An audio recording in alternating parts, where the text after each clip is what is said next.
Penerapan pembatasan sosial berskala besar membuat sejumlah warga protes karena sulit memenuhi kebutuhan sehari-hari. Dampak PSBB yang diterapkan Jakarta juga berimbas ke sejumlah daerah penunjang. Lantas bagaimana penanganannya? Untuk membahasnya sudah bergabung bersama kami ada Didi Rahim, Wakil Wali Kota Bogor, Arief Maulana, Direktur LBH Jakarta, serta melalui sambungan telepon sudah ada Kabid Humas Polda Metro Jaya, Kombes Pol Yusri Yunus. Selamat sore Bapak-Bapak. Selamat sore, Mbak. Saya ke Pak Wakil Wali Kota Bogor, Pak Didi. Pak Didi, wilayah Anda sudah mengajukan PSBB ke Kementerian Kesehatan. Jika nantinya sudah diterima begitu status PSBB-nya untuk Bogor sendiri, pengetatan seperti apa yang akan dilakukan? Ya, kemarin kita koordinasi ya, 3 gubernur Banten, Gubernur DKI Jakarta, dan Gubernur Jawa Barat, untuk memastikan bahwa memang seluruh kawasan Jabodetabek ini menjadi prioritas penerapan PSBB. Kenapa? Karena tidak akan efektif kalau hanya Jakarta sendirian. Karena biar bagaimanapun juga, Bodetabek ini kan sebagai kota penyangga ibu kota ya, jadi mau nggak mau intensitas mobilisasi masyarakat antar beberapa wilayah ke Jakarta ini kan sangat tinggi. Nah, dengan demikian penerapan PSBB ini menjadi salah satu langkah bersama ya yang kita sudah sepakati, dan Kota Bogor melalui Gubernur Jabar secara kolektif menyampaikan ke Menteri Kesehatan. Itu dalam proses. Pengetatannya akan seperti apa, Pak? Apakah nanti warga Bogor sama sekali tidak boleh ke Jakarta atau seperti apa, Pak? Ya, sebetulnya begini, yang dibatasi itu kan kegiatan-kegiatan bisnis, kegiatan-kegiatan perdagangan yang tertentu ya. Kemudian juga kegiatan-kegiatan perkantoran, kemudian juga pendidikan, dan itu otomatis akan dengan sendirinya mengurangi intensitas interaksi antara masyarakat di Kota Bogor atau dengan di Jakarta. Nah, dengan pembatasan-pembatasan ini kita harapkan tidak terjadi lagi pelanggaran physical distancing yang selama ini kan kalau kita lihat proses interaksi ini kan dimulai dari sebuah perjalanan. Komuter lain Kota Bogor ini kan ada 400 trip per hari. Dan sekarang mungkin sudah dikurangi setengahnya ya, 50%. Nah, dengan penerapan PSBB di ibu kota, artinya mau nggak mau warga Bogor juga kan tidak punya kepentingan pergi ke Jakarta. Nah, demikian juga sebaliknya. Jadi kita sangat berkeinginan agar upaya besar untuk mencegah penyebaran virus corona di wilayah Jabodetabek ini menjadi efektif. Karena biar bagaimanapun juga 70% ya dari keseluruhan positif COVID-19 di seluruh Indonesia ini kan berada di Jabodetabek. Jadi kalau kita bisa menyelesaikan permasalahan Jabodetabek, insya Allah yang lain-lain, wilayah Indonesia yang lain kan bisa juga diselesaikan dengan lebih mudah. Kalau di Bekasi, Pak, sudah diterapkan jam malam, yaitu jam 9 malam. Kalau di Bogor sendiri sudah ada pengetatan seperti itu, Pak? Jadi kemarin kita diskusi ya, dan kelihatannya sih untuk jam malam itu sangat fakultatif, artinya tergantung situasi di masing-masing wilayah. Kalau di Bogor ini agak sulit ya, karena apa? Karena kan ini lintasan nasional, jalan provinsi, sebagian besar juga kan melintas di dalam Kota Bogor. Jadi untuk kebutuhan transportasi logistik dan lain-lain tetap kita buka. Jadi untuk masyarakat mungkin kan tadi akan ada semacam checkpoint di beberapa titik untuk memastikan apa kepentingan masyarakat itu kemana dan mau apa. Nah, itu yang nantinya akan kita berlakukan, tetapi bukan dalam konteks pemberlakuan jam malam. Baik. Saya ke Pak Yusri. Pak Yusri, PSBB di Jakarta akan mulai berlaku esok hari. Bagaimana Pak pengamanannya agar memastikan bahwa warga masyarakat Jakarta dan juga sekitarnya ini patuh terhadap aturan-aturan di PSBB tersebut? Terima kasih Mbak. Memang betul selama 2 hari ini sudah diberlakukan di DKI Jakarta sesuai dengan Kepmen ya, Keputusan Menteri Kesehatan. Memang sosialisasi terus kita jalankan. Kegiatan sosialisasi terus kita jalankan selama 2 hari, juga sekalian membahas peraturan gubernur beserta dengan turunan-turunannya, petunjuk teknis di lapangan seperti apa. Nah, sampai dengan siang ini, sore ini memang belum peraturan itu belum turun. Mudah-mudahan sore ini bisa turun. Insya Allah turun segala supaya memang kita bisa mengambil langkah-langkah selanjutnya seperti apa untuk kita menghadapi pemberlakuan pembatasan sosial berskala besar ini yang ada di Jakarta, Mbak. Pergubnya belum turun Pak, tapi nanti kalau ada yang melanggar PSBB akan dikenakan sanksi, sanksinya berupa apa dan juga landasan hukumnya apa Pak? Kan PSBB itu kan pembatasan sosial berskala besar, Mbak. Itu dalam bentuk himbauan, tapi memang tapi dalamnya harus ada ketegasan. Ada beberapa poin-poin yang ada di situ. Termasuk di dalamnya adalah memang poin berkumpul, physical distancing yang ada. Nah, physical distancing ini memang kita masih mendasari maklumat Kapolri yang diturunkan sejak tanggal 19 Maret yang lalu dan yang lalu lah. Kegiatan itu pun sudah kita laksanakan bagaimana kita berupaya melakukan preventif dengan skala besar, pencegahan atau patroli dengan skala besar bersama-sama dengan teman-teman TNI dan juga musbida yang lain. Hari ini kita menghimbau masyarakat untuk physical distancing, jaga jarak, sebaiknya di rumah saja. Ini terus kita lakukan pagi, siang, sore, malam terus kita lakukan sambil kita mensosialisasikan himbauan secara humanis, secara persuasif terus kita lakukan. Kita harapkan bahwa masyarakat memang sudah mulai harus sadar bahwa physical distancing itu sangat perlu untuk memutus mata rantai daripada penyebaran COVID-19 ini, Mbak. Jadi landasannya memakai maklumat Kapolri terlebih dahulu begitu ya Pak ya. Pak, ini kan warga dilarang berkerumun 5 orang atau lebih begitu. Jika aparat menemukan ada yang berkerumun, apa yang akan dilakukan, Pak? Terus kita secara humanis, ya, humanis, pencegahan yang kita lakukan, kemudian secara persuasif juga kita sampaikan, preemptif, preventif. Penegakan hukum itu kita anggap itu yang bagian terakhir lah, opsi terakhir yang kita lakukan. Tetapi kalau memang masyarakat tidak kooperatif juga, kita sampaikan secara baik, humanis, pertama, 2 kali, 3 kali, kita sampaikan juga. Bahkan mungkin mereka akan melawan petugas pada saat itu. Ada pasal-pasal yang di dalam KUHP juga ada, di pasal 218 KUHP, ancamannya 4 bulan 2 minggu. Juga di Undang-Undang Nomor 6 Tahun 2018 juga ada. Tetapi harapan kami bukan ke sana. Kami mengharapkan bahwa masyarakat ini sadar dengan situasi Kota Jakarta pandemi COVID-19 ini yang terus makin meningkat. Kita mengharapkan kesadaran masyarakat untuk physical distancing sebaiknya sudah di rumah. Ini upaya untuk memutuskan. Sama dengan nanti diberlakukannya juga tidak sama ini. Perlu ketegasan, memang harus ada ketegasan yang harus kita sampaikan kepada masyarakat. Berarti ada sanksi 4 bulan itu. Baik, saya ke Pak Arief Maulana. Pak Arief. Iya, Mbak. Pihak Anda begitu semacam yang bersuara cukup keras terkait dengan PSBB ini karena dikhawatirkan akan sewenang-wenang gitu terkait dengan penangkapan masyarakat yang melanggar PSBB. Boleh disampaikan Pak seperti apa? Iya, sebetulnya penting kita memahami apakah kebijakan pembatasan sosial berskala besar yang kemarin diumumkan oleh pemerintah itu sudah berlaku atau belum. Banyak orang memahami, termasuk juga kemarin kita melihat di aparat kepolisian, khususnya di Polda Metro Jaya, melakukan penangkapan di hari Jumat minggu lalu terhadap beberapa warga yang beraktivitas di malam hari dengan dasar PSBB.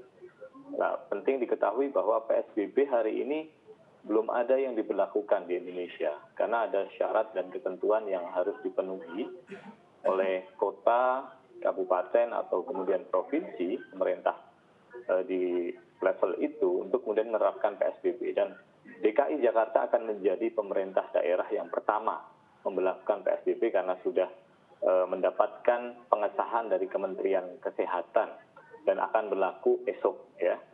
Jadi sebetulnya tindakan penegakan hukum baru bisa dilakukan itu setelah adanya penetapan yang sah dari Kementerian Kesehatan mengenai pembatasan sosial berskala besar.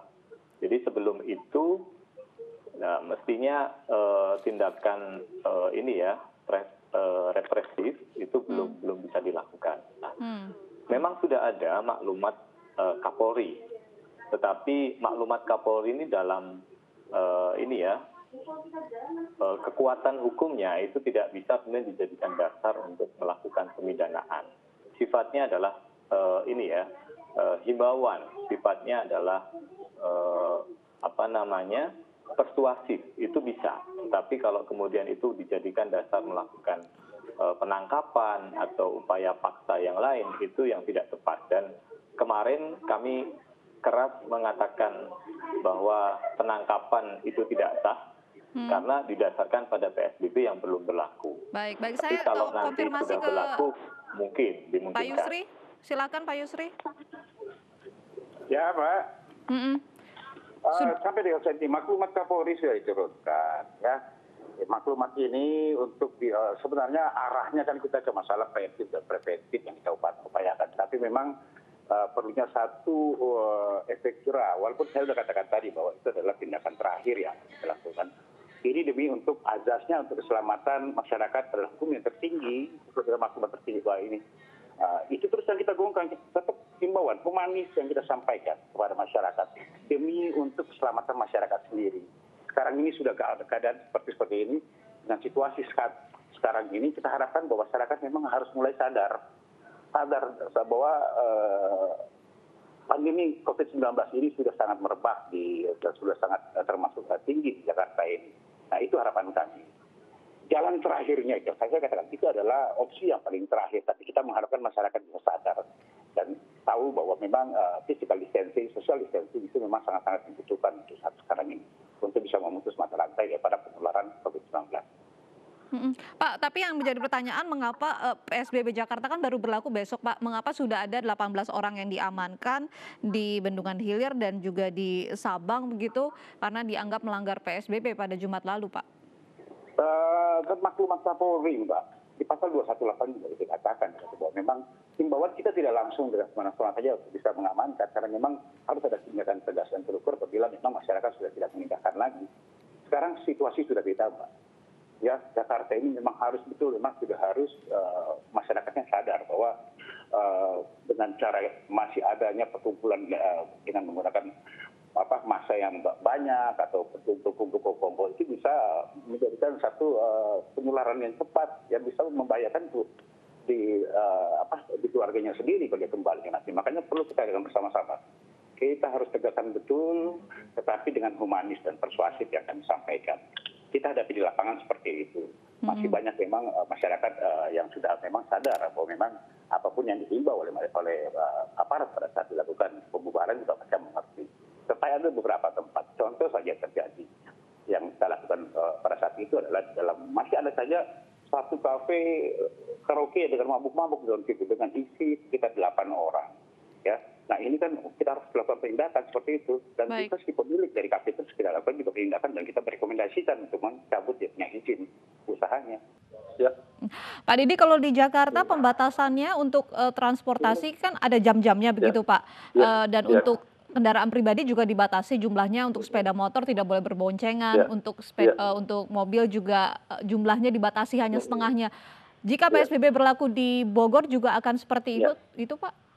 Jadi kemarin kita rapat koordinasi ya, semua daerah ya penyangga ibu kota ini tidak boleh nanti aturannya berbeda-beda. Jadi bahkan kita sepakati bahwa nanti Pergub DKI itu akan jadi acuan untuk Pergub di Banten dan di Jawa Barat, termasuk diturunkan dalam Perwali dan Perbub nanti ya di masing-masing kabupaten kota yang isinya kurang lebih sama. Jadi misalnya ada pembatasan untuk kapasitas angkutan umum dari 100% menjadi 50%, itu kurang lebih sama. Kemudian kalau misalnya nanti ada pembatasan untuk jam operasional, itu kurang lebih juga sama. Nah, jadi hal-hal seperti itu kita sudah bicarakan dan satu dengan daerah yang lain tidak boleh terlalu jauh berbeda. Jadi pada prinsipnya sih kalau bisa semua poin-poin di dalam Pergub itu akan diturunkan dalam Perwali dan Perbupati itu kurang lebih tidak akan jauh berbeda satu dengan yang lain. Sanksinya juga akan sama? Sama, karena kan sekarang begini Mbak, saat ini sebetulnya Kota Bogor kan sudah menerapkan pembatasan pembatasan operasional pasar misalnya. Kemudian juga kita sudah melarang pelaksanaan peribadatan di gereja, di masjid dan yang lain-lain. Kemudian juga sudah melakukan belajar mengajar dari rumah. Kan sebetulnya poin-poinnya sudah sama semua. Hanya sekarang itu sudah ada cantolan hukumnya, ada dasar aturannya. Dari mana? Dari Permenkes ya tentang PSBB. di mana Permenkes tentang PSBB ini merefer kepada Undang-Undang Nomor 6 tahun Baik. 2018 tentang Baik. kekarantinaan kesehatan. Kita lanjutkan dialog kita. Silakan Pak Didi, tadi sempat terputus. Ya, jadi sama, artinya semua akan kita coba selaraskan antara satu daerah dengan yang lain. Jadi kalau untuk Jabodetabek ini kita tidak bisa ada batas-batas wilayah ya, karena memang kan pandemi ini sudah menyebar hampir merata di seluruh Jabodetabek. Bahkan Jabodetabek ini kan hampir 70% dari tingkat penyebaran atau tingkat positif yang nasional. Nah, termasuk juga ada hal-hal lain yang dikecualikan. Misalnya sektor yang bisa jalan saat PSBB misalnya di bidang kesehatan masih boleh jalan. Kemudian di bidang pangan harus jalan. Di bidang energi, di bidang komunikasi, keuangan dan perbankan tetap jalan. Nah, begitu juga logistik dan kebutuhan harian dan industri strategis itu tidak ada larangan. Jadi seperti yang sudah berjalan sekarang, tetapi dengan ada sanksi hukum ya dan aturan yang bisa ditegakkan, itu akan diharapkan akan lebih efektif. Nah, jadi kurang lebih sama lah seperti yang sekarang, hanya pembatasan-pembatasan itu ada sanksinya begitu. Baik, sanksi dan juga aturannya kira-kira sama begitu ya yang Ya. diberlakukan di Jakarta. Baik, saya ingin ke Mas Arief. Mas Arief, tadi Pak Yusri mengatakan bahwa sebenarnya himbauan-himbauan sudah diberikan begitu kepada warga untuk tidak berkumpul, namun tetap tidak diindahkan sehingga akhirnya terpaksa untuk diamankan begitu. Apakah itu sudah benar dan menggunakan maklumat Kapolri bukan Pergub? Ya, saya pikir yang penting ditegaskan adalah dalam langkah hukum yang dilakukan oleh aparat penegak hukum maupun pemerintah daerah dalam upaya penanganan COVID ini mesti mendasarkan pada ketentuan peraturan perundang-undangan.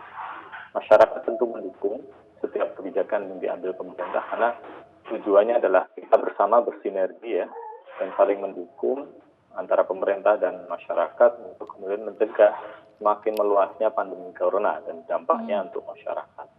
Nah, tetapi sekali lagi harus didasarkan pada langkah-langkah yang diambil pada aturan hukum yang berlaku. Jangan sampai nanti justru kalau kemudian melanggar ketentuan dan tidak sesuai dengan tahapan-tahapan yang diatur dalam peraturan perundang-undangan, misalkan dalam Undang-Undang Kekarantinaan Kesehatan, yang kemudian diatur dalam PP maupun peraturan menteri yang sudah diterbitkan oleh pemerintah beberapa waktu yang lalu, itu sebetulnya tidak serta-merta PSBB ini berlaku, tetapi harus diajukan oleh pemerintah daerah, baik itu provinsi, yang itu include semuanya, kabupaten kota seperti yang dilakukan oleh Jawa Barat untuk kolektif. Saya pikir itu inisiatif yang baik, termasuk juga DKI Jakarta yang sudah pertama kali mengajukan, harus diikuti dengan daerah yang lain.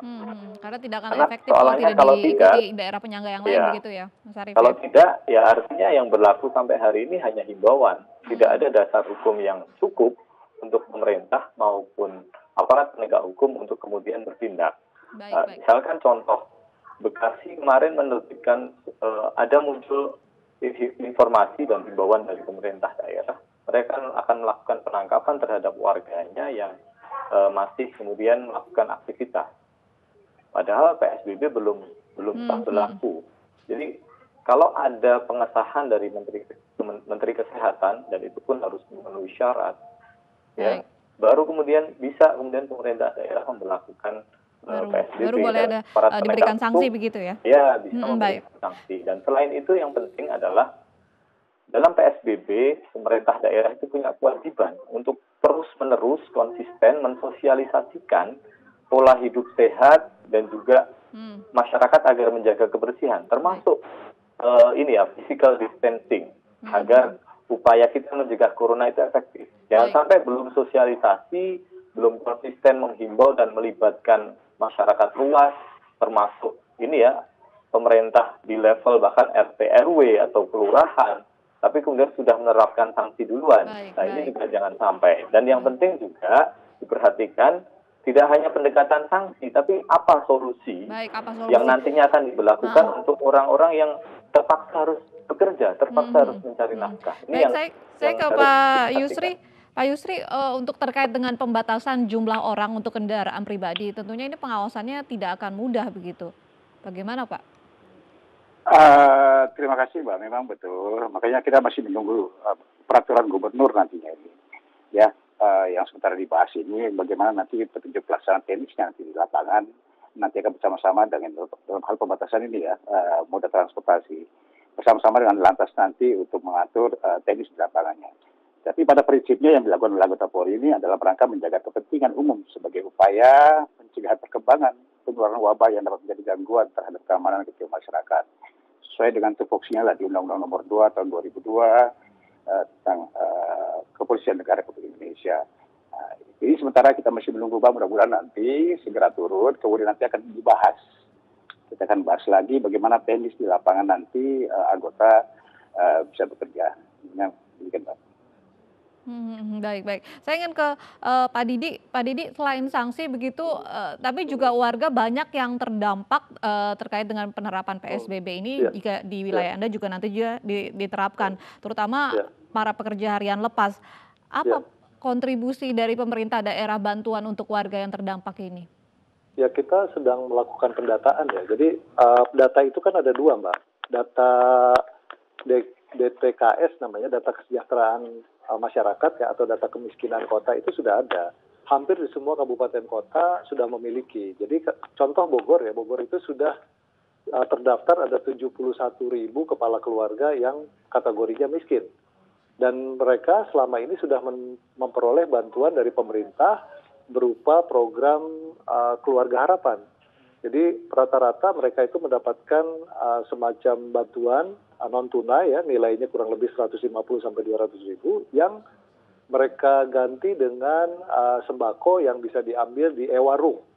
Nah, di luar data PKH ada juga mereka yang sudah mendapatkan kartu sembako ya, atau beras rastra namanya kalau sekarang. Nah, di luar yang ini pemerintah juga sekarang bahkan mencoba untuk mengintervensi jumlah pekerja lepas yang terkena dampak atau memang mereka yang terdampak usahanya karena COVID-19 ini untuk didata juga.